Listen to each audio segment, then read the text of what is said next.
météorite, surgit de nulle part, sème la panique et le chaos sur son passage. Pourquoi n'étions-nous pas prévenus? Et d'autres sont-elles à prévoir?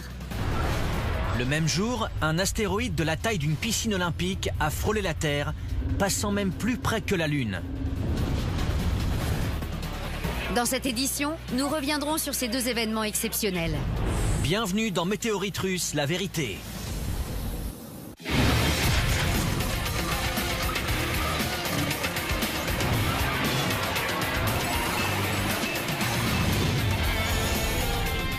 Bonjour et bienvenue dans cette édition spéciale de Daily Planet. Je suis Dan Riskin. Je suis Yatong. Aujourd'hui, nous allons revenir sur une étrange coïncidence cosmique puisque le 15 février dernier, les astronomes, professionnels et amateurs, ont pu, via leur télescope, admirer le passage du plus gros astéroïde qui ait jamais frôlé la Terre. Et exactement le même jour, la Russie était réveillée en fanfare par un événement qui a pris tout le monde par surprise. On regarde les images. Le 15 février dernier, le soleil se lève à peine sur la Sibérie. Cette caméra fixée au tableau de bord d'une voiture filme l'entrée d'une météorite dans la couche supérieure de l'atmosphère. L'objet s'embrase alors en émettant une vive lumière. La surprise est de taille, mais les Sibériens ne sont pas encore au bout de leur peine. En silence, la boule de feu décrit une longue trajectoire au-dessus de la ville de Tcheliabinsk, située à 1500 km à l'est de Moscou. Le passage de la météorite est visible au-dessus d'une très vaste zone et les passants dégainent leur caméra vidéo pour filmer la spectaculaire traînée de fumée qu'elle laisse derrière elle. Quand tout à coup, une énorme onde de choc, assez puissante pour briser les vitres et abattre des murs. Il s'agit en réalité d'un énorme bang supersonique. Il aura fallu 2 minutes et demie à l'onde de choc principale pour atteindre cette caméra.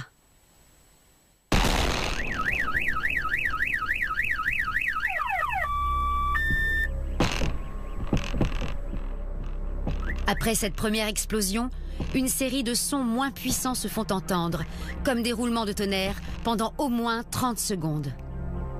La météorite sème la destruction sur son passage. En entrant dans l'atmosphère, elle se désintègre. Des fragments de l'objet sont alors retrouvés jusqu'à 80 km de Tcheliabinsk. Au moins l'un d'entre eux atterrit dans un lac. Plus de 1000 personnes sont blessées, pour la plupart par des éclats de verre. Partout dans le monde, l'heure est à présent aux interrogations. Pour nous expliquer tout ça, nous avons avec nous Marc Boslow. Marc étudie les impacts de météorites et s'intéresse de près aux ondes de choc que créent ces explosions cosmiques. D'après les témoignages, il y aurait eu une première explosion, puis une série de bangs. Comment une météorite peut-elle faire ça? Alors, la façon dont j'interprète ce qui s'est passé, c'est que lorsqu'un gros objet pénètre dans l'atmosphère à une vitesse supersonique, il provoque une énorme onde de choc, c'est le bang supersonique. Puis, cet objet va se désintégrer et se briser en morceaux de plus petite taille. Ces fragments eux-mêmes se déplacent à une vitesse supersonique et provoquent leur propre bang. On entend donc un premier gros boom dû à la météorite en elle-même, suivi d'une série de booms moins puissants. Lorsque vous regardez les images qui ont été filmées en Russie, qu'est-ce que ça vous apprend sur cette météorite? Ce que je vois, c'est un gros objet qui pénètre dans l'atmosphère et qui file dans l'air. Du fait de la pression qu'exerce sur lui l'air dans l'atmosphère, il se brise en morceaux plus petits et finit par exploser. Parlez-nous de la traînée de fumée qu'elle a laissée. À voir les images, j'ai l'impression qu'il y en a 2. C'est significatif ou bien c'est moi qui imagine des choses? Non, en effet, j'en vois 2 moi aussi. Je pense que l'explication, c'est que la météorite s'est brisée en 2 morceaux assez gros, qui ont chacun laissé une traînée dans le ciel. Pourquoi les vitres ont-elles volé en éclats au niveau du sol? Expliquez-nous. Un bang supersonique, c'est une onde de pression. C'est une onde qui peut très bien faire voler les vitres en éclats. Même le bang supersonique d'un avion qui franchit le mur du son pourrait avoir ce genre de conséquences. Et ici, nous avons quelque chose qui est beaucoup plus gros qu'un avion. Il y a donc une onde puissante qui arrive à toute vitesse contre le verre et le brise. Dans le ciel comme ça, c'est un peu dur de se faire une idée, mais quelle taille faisait cette météorite? La taille d'un avion, d'une ville, d'une montagne? Donnez-nous un ordre d'idée. Pour cela, on peut comparer ce qu'on voit sur ces images à d'autres événements du même type qui ont été observés par le passé.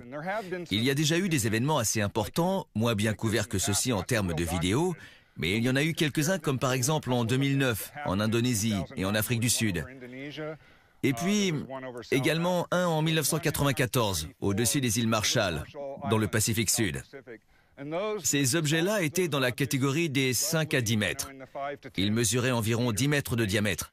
Et l'énergie explosive qu'ils ont dégagée était de l'ordre de plusieurs dizaines de kilotonnes, ce qui correspond en gros à l'explosion d'Hiroshima. Comment est-ce qu'on a pu ne pas la voir arriver? Eh bien, tout d'abord parce qu'elle est arrivée du côté jour. Le soleil était levé, et ensuite parce que c'est un objet assez petit finalement. 5 mètres sur 10, ça peut paraître gros à l'échelle terrestre, mais ce n'est pas quelque chose qui va refléter beaucoup de lumière. Alors, pour voir un objet de cette taille de loin, il aurait déjà fallu avoir un télescope extrêmement puissant et puis surtout qu'il fasse nuit, ce qui n'était pas le cas. L'angle de pénétration dans l'air était-il significatif par rapport aux chances qu'avait la météorite de toucher le sol? C'est une très bonne question. L'angle joue un rôle, en effet. Un objet qui tomberait à la verticale rencontrerait moins de résistance dans l'atmosphère. Un petit objet pourrait donc toucher le sol s'il descendait à la verticale. Que se passerait-il si une météorite de cette taille touchait le sol? Ce serait quasiment impossible, tout simplement parce qu'elle se désintègre dans l'atmosphère. Il y a suffisamment d'air pour la ralentir et la détruire complètement avant qu'elle n'atteigne la surface, ce qui explique le phénomène en Russie. Merci beaucoup, Marc. Depuis que cette interview de Mark Boslow a été réalisée, un peu plus tôt dans la journée, Mark a pu se livrer à des calculs plus précis. Il estime désormais que la force de l'impact de la météorite aurait été bien supérieure à 100 kilotonnes et aurait peut-être même atteint les 300 kilotonnes. Ce serait alors le plus gros événement de ce type à se produire depuis l'incident de Tunguska en 1908, là encore en Russie, un phénomène qui, aujourd'hui encore, laisse les scientifiques perplexes. Dans un instant, nous reviendrons sur l'autre événement cosmique du 15 février dernier. L'astéroïde de 50 mètres qui est passé tout près de la Terre. Le plus gros jamais observé aussi près de notre planète.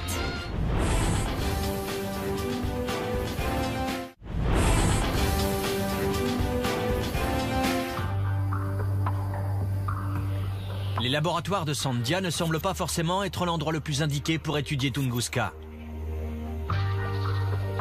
Après tout, cet astéroïde s'est écrasé à l'autre bout de la Terre, il y a déjà plus d'un siècle. Ici, nous avons la modélisation d'une explosion statique. Nous y mettons les 5 mégatonnes d'énergie qui leur permettront d'exploser entièrement. Mark Boslow est expert en explosion nucléaire et aujourd'hui, il se propose de nous exposer quelques concepts autour des astéroïdes. Lorsqu'un astéroïde pénètre dans l'atmosphère et qu'il descend vers la Terre, il rencontre une importante résistance de l'air, ce qui le ralentit. Et puis le frottement avec l'air fait tellement grimper la température à sa surface qu'il se vaporise et finit par exploser.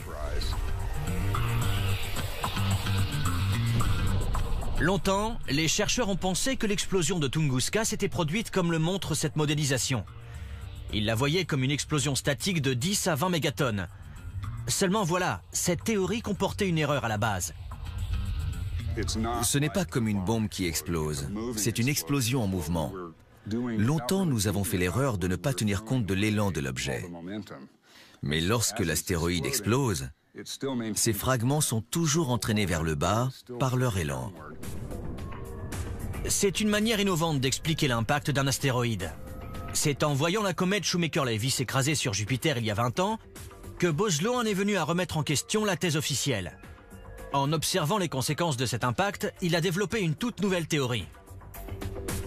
Elle nous montre comment une explosion de 5 mégatonnes continue à libérer de l'énergie en traversant l'atmosphère et créer des vents supersoniques et des boules de feu. En regardant les images de cet impact en très haute résolution, on en est venu à envisager la physique sous un angle nouveau. La première chose qu'on a vue, c'était ces énormes flux de chaleur, ces vortex.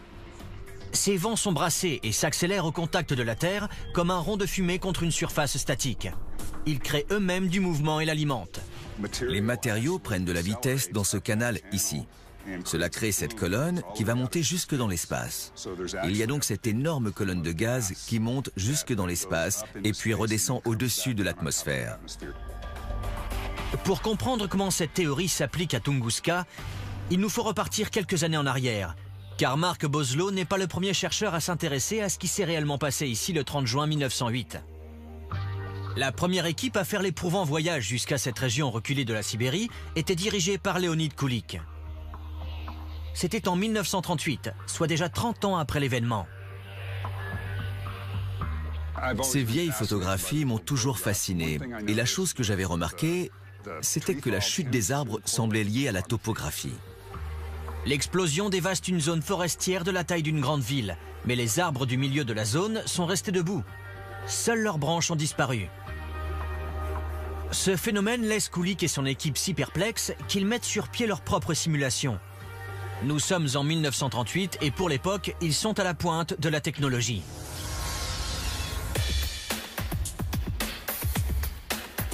« 70 ans plus tard, il ne faut pas moins des 7200 processeurs d'un des superordinateurs les plus rapides au monde pour nous fournir une explication. Le jet de vapeur brûlante n'est pas arrivé jusqu'à la surface. Ce qui est arrivé jusqu'à la surface, c'est l'onde de choc, le souffle. Il y a donc eu des vents très violents à la surface, mais ils n'étaient pas chauds. Voilà pourquoi les arbres n'ont pas été incinérés, mais couchés par la puissance du souffle. Il y a donc bien eu un souffle, mais il semblerait qu'il n'y ait pas eu de tempête de feu. Et l'explosion dont les chercheurs estimaient la puissance entre 10 et 20 mégatonnes n'a en réalité certainement pas dépassé les 5 mégatonnes. Alors que la NASA se concentre sur les astéroïdes de plus d'1 kilomètre de diamètre, Mark Boslow estime lui qu'il devrait également s'intéresser aux éléments plus petits. Les météorites de moins de 100 mètres, comme celle qui a dévasté Tunguska, pourraient elles aussi provoquer d'importants dégâts. Voici ce qui se passerait si une météorite du type Tunguska pénétrait dans notre atmosphère. Ce grand vortex, ici à la base, il fait environ 2 km de diamètre. C'est un grand disque de destruction autour du point zéro. Si cette météorite tombait sur une ville, elle provoquerait un incendie géant qui dévasterait tout le centre-ville. En plus d'étudier les explosions sur Terre, cette technologie lui permet également de comprendre ce qui se passe dans l'espace. On va prendre l'exemple de l'astéroïde Golevka. Il n'est pas sur une trajectoire de collision avec la Terre, mais il se trouve que nous avons des informations précises sur sa forme. Il fait la taille d'un stade de football. Boslow nous montre ce qui se passe lorsqu'on le fait exploser avec une bombe de 10 mégatonnes. On crée une énorme cavité au centre de l'astéroïde, ce qui provoque l'accélération de la roche vers l'extérieur. Il commence à se fragmenter, on voit ces grosses fractures radiales qui se créent, ces énormes morceaux de roche qui se détachent et qui accélèrent dans l'espace. Ces morceaux de roche pourraient rester dangereux s'ils étaient sur une trajectoire de collision avec la Terre. Si naïvement on pensait qu'en cas de danger, il suffirait de le faire exploser et que les fragments ne seraient plus dangereux, eh bien c'est faux. Et dans les cas les plus extrêmes, en le brisant en 1000 morceaux, on pourrait même déclencher une pluie d'astéroïdes. Ce serait vraiment l'option de la dernière chance. On se retrouverait avec une pluie d'objets de la taille de celui de Tunguska qui déferlerait sur tout un hémisphère. Ce serait probablement encore pire, un scénario hollywoodien.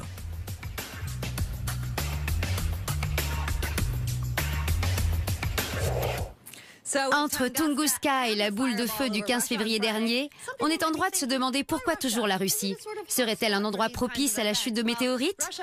Eh bien, si la Russie est plus souvent touchée, c'est uniquement en raison de sa taille gigantesque. Elle occupe en effet quasiment un 1/8 des terres émergées. Oui, les météorites atterrissent au hasard. La plupart tombent d'ailleurs dans l'eau. Il est possible qu'après Tunguska, les Russes aient été plus sensibilisés, ce qui donne l'impression que le pays est plus affecté, mais les chiffres montrent que la Russie était touchée dans des proportions tout à fait normales par rapport à sa taille.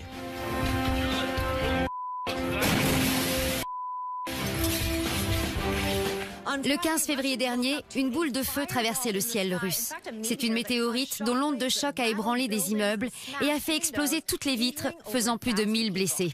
Mais le plus étrange, c'est que ce n'était pas le seul objet céleste ce jour-là. Cet astéroïde, c'est 2012 DA14, le plus gros objet à avoir jamais frôlé la Terre d'aussi près. Alors bien sûr, nous n'aurions pas pu le toucher de la main, mais il est tout de même passé à seulement 28 000 km de notre chère planète.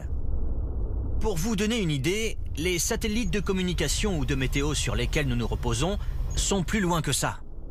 Et la Lune, celle que nous regardons tous les soirs, eh bien, elle est 15 fois plus éloignée que ce rocher géant de l'espace. Et quand je dis rocher géant, je pèse mes mots. Regardez-le. D'après les calculs les plus récents, la météorite russe aurait mesuré entre 2 et 3 mètres de diamètre. Celle-ci mesure près de 50 mètres. Regardez sa taille par rapport à un terrain de football. Par chance, elle a poursuivi son chemin sans incident. Si un objet de cette taille venait à s'écraser sur Terre, ce serait la fin. L'explosion équivaudrait à celle de plus de 2 millions de tonnes de TNT. La force de l'impact serait telle qu'elle détruirait tout dans un rayon de plusieurs milliers de kilomètres. Pourquoi tant de puissance ? À cause de sa vitesse. Cet astéroïde file à une vitesse de 8 fois supérieure à celle d'une balle de fusil. Et dans l'espace, vitesse égale puissance. La NASA et les agences spatiales internationales surveillent pas moins de 10 000 astéroïdes identiques à celui-ci. Ça, c'est la bonne nouvelle. La moins bonne nouvelle, c'est que d'après le directeur du programme de surveillance des astéroïdes de la NASA, ceux que nous connaissons ne représentent que 10% de ce qui existe. Il y aurait toute une nuée de ces astéroïdes qui attendent encore d'être découverts. Alors, on entend beaucoup parler de la possibilité dans le futur d'exploiter ces astéroïdes. Eh bien, pour vous donner une idée, Deep Space Industries, la société américaine leader dans ce tout nouveau domaine, a calculé que si nous pouvions récupérer ne serait-ce que 5% de l'eau présente sur 2012 DA14, le profit s'élèverait à 65 millions de dollars.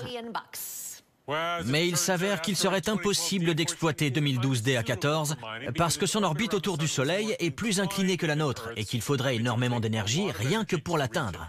Mais la société affirme qu'il existerait des milliers de candidats parfaitement adaptés. Elle prévoirait même d'envoyer toute une armada de sondes étudier les astéroïdes géocroiseurs, et ce, dès 2015, et même de lancer une mission visant à ramener des échantillons sur Terre dans la décennie qui vient. Il reste tout de même une question. Combien de ces astéroïdes géocroiseurs existent-ils et quels dangers représentent-ils? La réponse en images. La violence règne dans notre système solaire. Et notre chère planète en porte les cicatrices. Des cratères d'impact, 180 au bas mot, embalafrent la surface. Pour certains, depuis des millions d'années. Il est possible que la vie ait commencé sur Terre il y a 3,9 milliards d'années à la suite d'un impact. La vie telle qu'on la connaît n'est certainement que celle qui a survécu au dernier impact majeur d'un astéroïde sur la planète. Jay Meloche aime la violence. C'est même son métier. Il étudie la violence géologique, les impacts d'astéroïdes. Cette marque sur la côte du Mexique serait en réalité la trace d'un gigantesque impact survenu il y a 65 millions d'années. Il serait l'œuvre d'un astéroïde d'une quinzaine de kilomètres qui se serait écrasé sur Terre. À l'échelle cosmique, ce n'est rien d'important, mais dans l'histoire de notre planète, c'est énorme. Assez énorme pour, selon certains, avoir causé l'extinction des dinosaures. La première chose que l'on sentirait, ce serait la secousse sismique. On sentirait la Terre bouger sous nos pieds. Après quoi, les millions de petits fragments de roches expulsés du cratère seraient propulsés dans l'atmosphère. Si ce n'est pas l'impact qui a provoqué leur extinction, ce sont ses conséquences. Les éclats rejetés chauffent la partie supérieure de l'atmosphère et la Terre se retrouve à ce moment-là instantanément calcinée, tandis que la chaleur redescend avec les éclats qui retraversent l'atmosphère dans l'autre sens. L'impact se découpe donc en deux phénomènes distincts. Le premier est surtout dévastateur pour la Terre et le second pour les océans, mais eux deux, ils affectent la planète tout entière. Aucun astéroïde de la taille de celui qui aurait anéanti les dinosaures ne devrait heurter la Terre dans un futur proche. Mais il y a tout de même Apophis, un bout de rocher de 250 mètres de diamètre qui déboule en direction de la Terre à 34 km/s. Il passera tout près de notre planète en 2029. En ce qui concerne Apophis, nous avons des données suffisantes pour, le cas échéant, calculer à l'avance où il s'écraserait et à quel moment. Pour cela, il suffit de rentrer les chiffres dans le calculateur d'impact qu'il a aidé à mettre au point.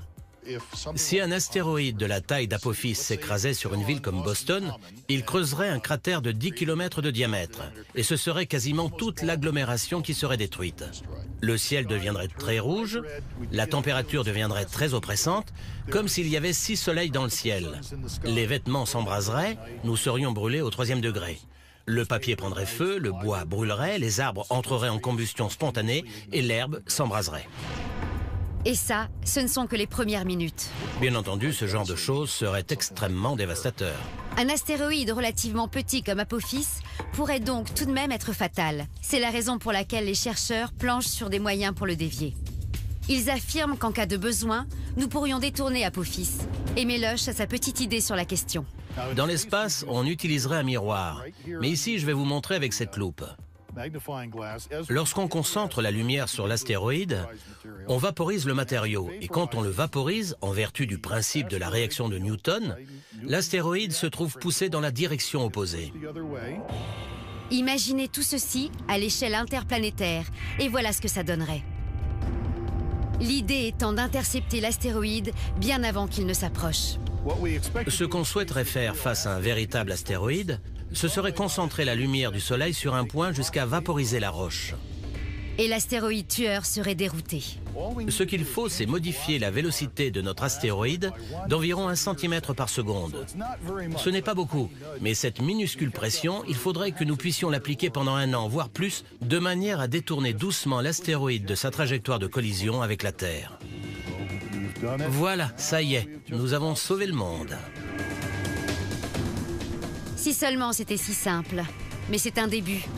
La course pour repérer, surveiller et dévier Apophis ne fait que commencer. Après ces images, vous vous demandez sûrement quelles sont les chances qu'un gros astéroïde s'écrase véritablement sur Terre. La réponse dans quelques instants.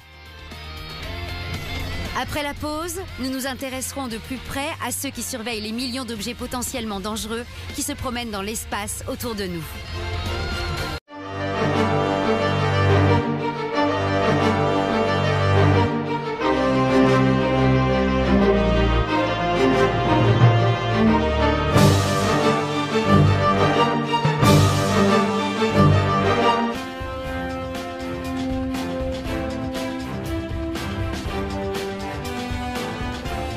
Nous sommes de retour pour la suite de ce numéro spécial consacré à la météorite russe du 15 février.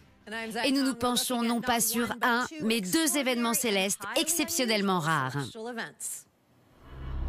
Le 15 février dernier, en Sibérie, au lever du jour, cette caméra filme par hasard une météorite qui pénètre dans la couche supérieure de l'atmosphère et s'embrase. Tout se déroule dans le silence, mais pourtant, le chaos approche à la vitesse du son. Les passants dégainent leur téléphone portable pour filmer la longue traînée de fumée qu'elle a laissée derrière elle, quand tout à coup, un énorme bang supersonique. Le souffle est si puissant qu'il brise les vitres et fait trembler les murs. La météorite sème la destruction sur son passage. Plus de 1000 personnes sont blessées, surtout par des éclats de verre. Des fragments de la météorite s'écrasent à plus de 80 km à l'ouest de Tcheliabinsk. Au moins l'un d'entre eux finit sa course dans un lac. Tandis que le monde frémit à l'idée de la catastrophe qui a été évitée, un astéroïde grand comme la moitié d'un terrain de football frôle la planète. Il est plus proche que la Lune, et même que la plupart des satellites de communication. Celui-ci était attendu et surveillé de près. Cependant, la présence de ces vagabonds de l'espace nous rappelle que le cosmos est un lieu décidément violent et que nous en faisons partie. Vous êtes très certainement nombreux à vous poser une question toute simple. La météorite russe et l'astéroïde 2012 DA14 sont-ils liés? Eh bien, au vu de leur direction et de leur espacement, il s'agirait en réalité d'une coïncidence. Et quelle coïncidence! Mais en effet, l'astéroïde 2012 DA14 se déplaçait du sud vers le nord, tandis que la météorite voyageait, elle, d'est en ouest. De plus, il s'est écoulé plus de 16 heures entre leurs 2 passages. Et pour ce qui est de la vitesse, il y avait une différence de presque 1 demi-million de kilomètres entre les 2 objets. Mais comme vous vous en doutez, après 2 passages de ce type dans la même journée, on est en droit de se demander qui au juste surveille ces objets géocroiseurs. Eh bien, ils sont très nombreux, à la fois professionnels et amateurs, à garder un œil vigilant sur les cieux. Astéroïdes, météorites. Ces objets pullulent dans l'espace. La météorite russe n'avait pas été détectée. Mais 2012 DA14, lui, s'est approché suivant une trajectoire connue à l'avance de la NASA, qui avait estimé qu'il ne représentait pas une menace. Si la météorite russe est passée inaperçue, c'est qu'elle était quasiment impossible à détecter. Il aurait fallu qu'elle passe devant un télescope en fonction la nuit et qu'elle soit parfaitement éclairée. Autant dire que les chances étaient très improbables. Mais ça n'empêche qu'ils sont des milliers à scruter le ciel à l'affût de menaces potentielles. Dans la journée, Roy Tucker est ingénieur. Il planche des heures durant sur des puces CCD comme celles que l'on trouve dans ces énormes télescopes. Mais le soir, Roy s'adonne à sa passion, l'exploration du ciel. C'est un sport. C'est un défi intellectuel très stimulant, dans lequel j'essaie d'opposer mes capacités individuelles à celles d'autres équipes de chasseurs d'astéroïdes de par le monde. De temps en temps, j'en trouve un nouveau. Celui-ci, par exemple, c'est un objet inconnu. Il n'a pas été identifié. Roy Tucker a co-découvert l'énorme astéroïde Apophis qui se trouve sur une trajectoire qui l'amènera à frôler et peut-être même à heurter la Terre en 2029. Apophis, c'était une expérience intéressante. Un vrai coup de chance en réalité. En 2004, Tucker et deux de ses collègues se rendent à l'observatoire de Catalina pour tester un télescope qui vient d'y être installé. C'était vraiment la chance du débutant. Ils ne cherchent rien en particulier. J'ai vu ce petit point qui bougeait. J'ai dit, tenez, il est là votre truc. Je me souviens qu'on nous l'a signalé en décembre 2004. Nous voilà dans la Mecque des chasseurs d'astéroïdes, le centre des petites planètes à Harvard. Ici, des chercheurs répondent aux coups de téléphone inquiets des citoyens et à l'occasion d'un journaliste. Mais leur véritable mission est de consigner tous les signalements d'astéroïdes 24 heures sur 24. Leurs ordinateurs traitent plus de 15 000 rapports par jour. En apprenant l'existence d'Apophis, ils ont tout de suite su que ce n'était pas un astéroïde ordinaire. La plupart du temps, si l'ordinateur nous alerte, c'est qu'il a du mal à trouver une solution. Par exemple, s'il n'arrive pas à déterminer l'orbite de l'objet, ou plus rarement, si l'objet s'apprête à frôler la Terre, c'est là qu'il nous alerte. C'est le moment où on a l'adrénaline qui monte. Il faut alors se calmer, souffler un bon coup, préparer le rapport astrométrique et l'envoyer. C'est par la suite que nous avons calculé qu'il ne passerait qu'à environ une trentaine de milliers de kilomètres de nous le 13 avril 2029. Et là-dessus, on a appris qu'il devait s'approcher un vendredi 13. C'était un peu trop. En quelques jours, la probabilité d'un impact ce jour-là a été divisée par 37. C'est devenu une obsession, un besoin, comme la pêche. Je crois que c'est un instinct ancestral chez l'homme que de chasser quelque chose, de chercher quelque chose qui ait de la valeur. De leur côté, des étudiants de l'Institut technologique de Géorgie travaillent à amasser des informations. Ceux qui se font appeler Team Blast ont d'ailleurs imaginé un moyen de suivre Apophis minute après minute. Leur concept, des sondes embarquées sur un vaisseau spatial qui voyagerait 9 mois dans l'espace avant d'atteindre Apophis. Après un mois ou deux, nous commencerions à lancer des impacteurs balistiques, ce qu'on appelle des bouées. Les bouées seraient lancées sur deux côtés opposés de l'astéroïde pour ne pas le dévier. Chaque bouée serait équipée de senseurs pour mesurer la température et la vibration. Le vaisseau mère transmettrait ces données à la Terre. Tout ceci peut paraître assez simple, mais il y a une chose que les étudiants ne peuvent pas maîtriser sur Apophis, c'est sa forme.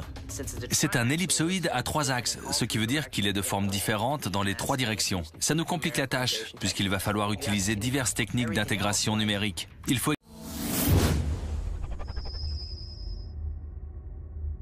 également tenir compte de la radiation solaire qui va repousser l'astéroïde ou des autres planètes qui vont au contraire l'attirer.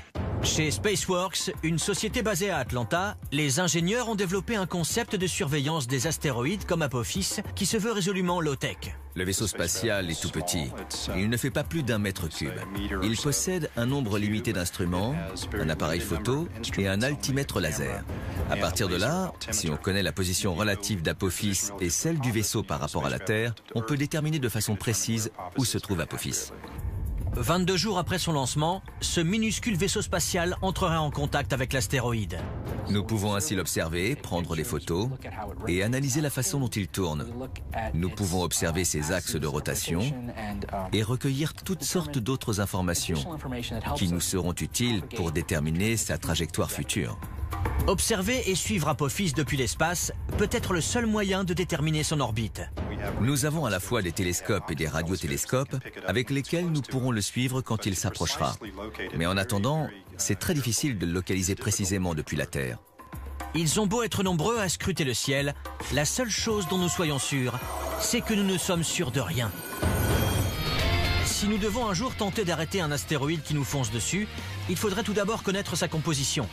Mais ce n'est pas si facile, et nous vous dirons pourquoi dans un instant.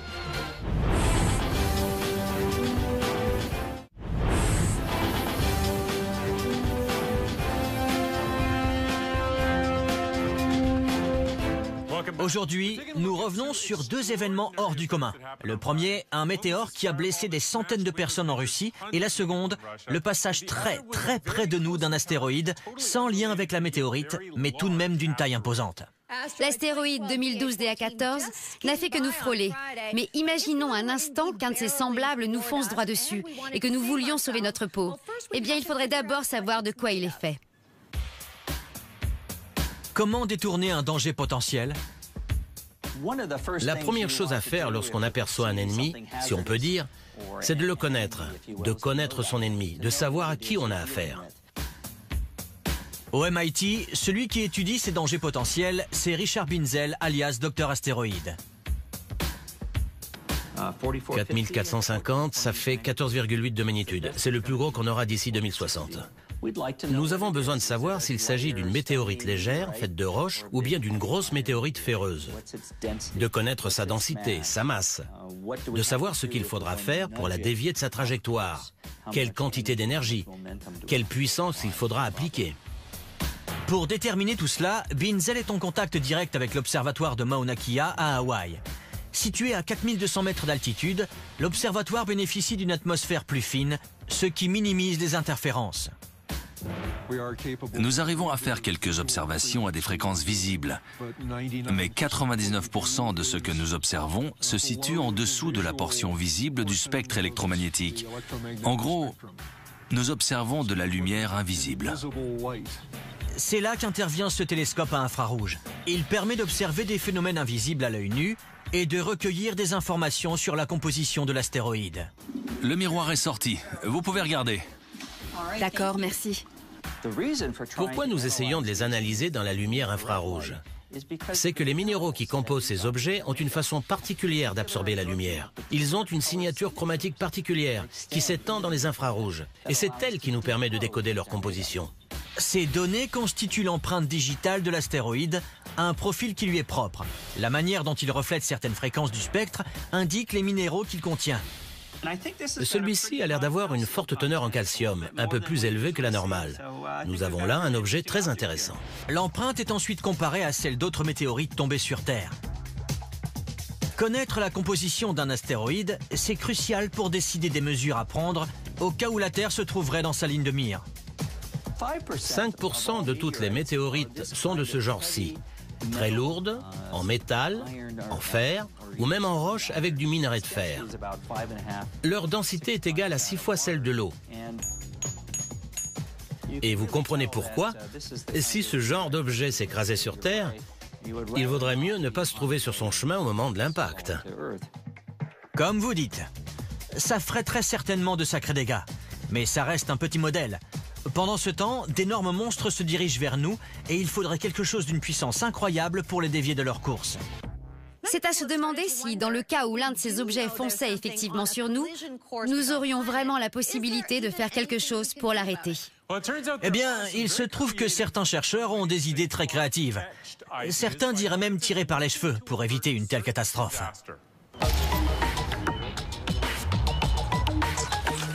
Difficile de voir le lien entre Glasgow et Apophis. Pourtant, ces roches trouvées dans la région pourraient permettre aux chercheurs de mieux comprendre le danger qui nous menace. En observant les cratères, on voit s'il va créer des débris ou même se fragmenter. Il s'agit de sauver la vie sur Terre. L'impact d'un astéroïde comme Apophis tuerait des millions de gens, détruirait des villes entières, éliminerait tant de choses de la surface de la planète. Voilà pourquoi Apophis est un objet que nous prenons très au sérieux. Apophis menace de s'approcher dangereusement de la Terre en 2029 et ces scientifiques ont dans l'idée de le détourner. Les cratères sont très intéressants. Oui, on devrait s'en servir pour des tests. On dirait un astéroïde. Il suffit de considérer ce caillou comme un mini-Apophis et tout s'éclaire. Max Vassilé et Christy Maddock sont les piliers d'une équipe de chercheurs de l'université de Glasgow qui travaillent sur une idée particulièrement brillante, des rayons laser. Nous nous sommes demandé si nous pourrions concentrer un rayon laser sur un caillou ordinaire de la même densité de puissance que celle qu'on enverrait sur un astéroïde.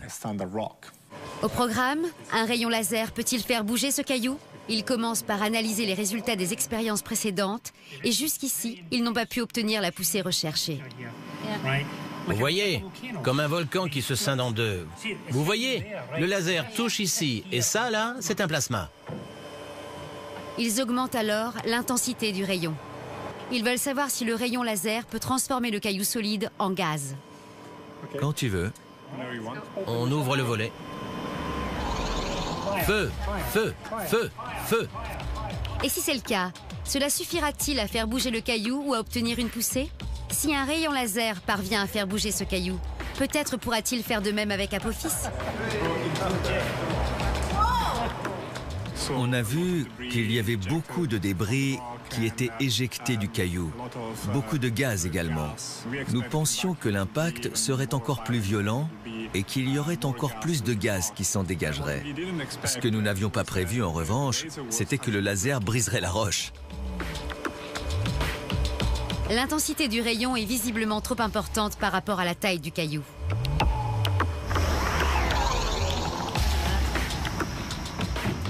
C'est parfait.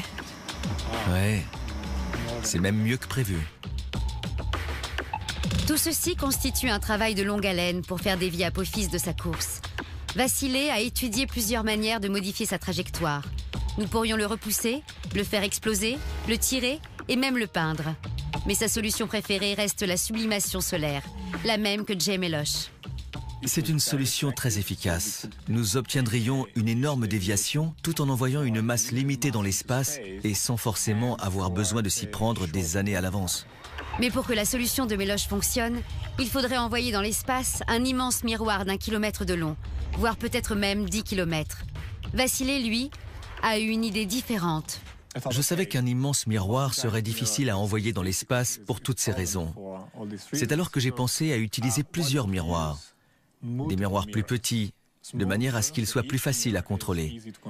Chaque vaisseau serait de petite taille et facile à contrôler, et il suffirait ensuite de superposer les rayons. Selon ses calculs, il faudrait 20 vaisseaux qui transporteraient chacun un miroir de 30 mètres. L'idée serait de créer une nuée de miroirs pour concentrer la lumière sur un point précis de l'astéroïde, comme le rayon laser sur le caillou. Ces miroirs abeilles chaufferaient la surface de l'astéroïde à 2000 degrés. Cette énergie serait suffisante pour expulser le gaz avec une certaine vélocité. Par réaction, cela créerait une poussée qui modifierait le mouvement de l'astéroïde. Il suffirait de modifier la vélocité d'Apophis d'une infime fraction. Selon Vassilé, les miroirs abeilles pourraient suffisamment faire dévier Apophis pour nous placer définitivement hors de danger. Cela suffirait à écarter Apophis de son orbite d'une distance qui serait égale à celle de la Terre à la Lune. Le plus difficile dans tout ça, placer les miroirs abeilles sur la bonne orbite. Si on avait des fonds illimités et une quantité illimitée de carburant, ce serait très facile. Le problème, ce n'est pas seulement de déterminer l'orbite. Dans ses calculs, Christy Maddock doit en effet tenir compte de la gravité de l'astéroïde, qui est imprévisible, mais aussi de la poussée du Soleil. Comme nous utilisons des miroirs immenses, ils fonctionnent comme une voile solaire. Par conséquent, la lumière du Soleil repousse les vaisseaux. Ce que nous avons essayé de faire, c'est intégrer ça dans notre conception. Et nous en avons conclu qu'il fallait que les vaisseaux soient le plus petits possible et que la majorité de la masse soit celle du miroir. Elle intègre également ce qu'elle a observé dans l'expérience d'aujourd'hui. La chose qu'on a découverte aujourd'hui, c'est qu'il y a beaucoup de fragments qui sont expulsés dans tous les sens. C'est quelque chose que nous n'avions pas prévu. Les astéroïdes ne sont pas une substance uniforme. Ce ne sont pas des morceaux de roche uniformes. Il peut y avoir des projections de débris. C'est quelque chose dont nous devons tenir compte pour déterminer l'orbite des vaisseaux. Il faut qu'ils soient assez éloignés de l'astéroïde pour ne pas risquer d'être heurtés par les projections. Il reste manifestement beaucoup de chemin à parcourir, mais la technologie de base, elle, existe déjà. Pensez au GPS par exemple, un réseau de 32 satellites placés en orbite autour de la Terre. Vassilé envisage justement de placer un réseau similaire autour d'Apophis. 5 ans minimum avant la date à laquelle est prévue la rencontre avec Apophis, nous devrions avoir une constellation de ce genre dans l'espace. Et d'ici à ce que nous ayons établi de façon certaine l'orbite d'Apophis, la technologie devrait être au point. Cette émission était consacrée à une météorite en particulier, celle qui a illuminé le ciel de Russie. Mais figurez-vous qu'il en tombe tous les jours et que pour la plupart, elles ne sont pas plus grosses que ces grains de riz. Elles passent totalement inaperçues puisqu'elles s'embrasent et fondent dans l'atmosphère. Je sais qu'ils ont la taille d'un grain de riz, mais ça n'empêche qu'ils sont des millions à pilonner la Terre tous les jours. Mais ce n'est pas tout.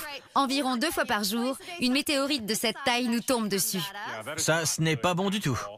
Et à peu près 1 fois par semaine, c'est un de la taille de ce mini-frigo. Mais rien de tout ceci n'est dangereux. Non. Et 1 fois par an, c'est une météorite de la taille d'une voiture qui pénètre l'atmosphère, de la taille d'une petite citadine. Même avec un objet de cette taille, nous n'avons toujours rien à craindre. En revanche, c'est à partir de cette taille que l'on percevra une onde de choc à la surface. Mais nous pouvons encore aller plus loin. Imaginez une météorite de la taille de ce studio. Un objet de la taille d'une maison entre en contact avec la Terre tous les 250 ans environ. Celui-ci ne passerait définitivement pas inaperçu. Imaginez l'explosion ressentie en Russie multipliée par 2. Alors, quelles sont les chances pour une personne de voir une météorite lui foncer droit dessus? Eh bien, nous occupons environ 1 mètre carré, ce qui veut dire que nous avons chacun une chance sur 20 milliards d'être touchés par une météorite. Autrement dit, à peu près autant que de tirer à pile ou face et de tomber sur face 44 fois d'affilée. Ou bien de gagner au loto 2 fois d'affilée. En gros, pas vraiment de quoi s'inquiéter. C'est sur cette note optimiste que se termine cette émission consacrée à ce qui a été une extraordinaire coïncidence cosmique. Exactement, et qui nous rappelle à quel point la vie est fragile ici sur Terre. Tout ça vous aura peut-être donné envie de garder un œil vigilant sur les cieux. En attendant, merci de nous avoir suivis. À bientôt. Merci et à bientôt.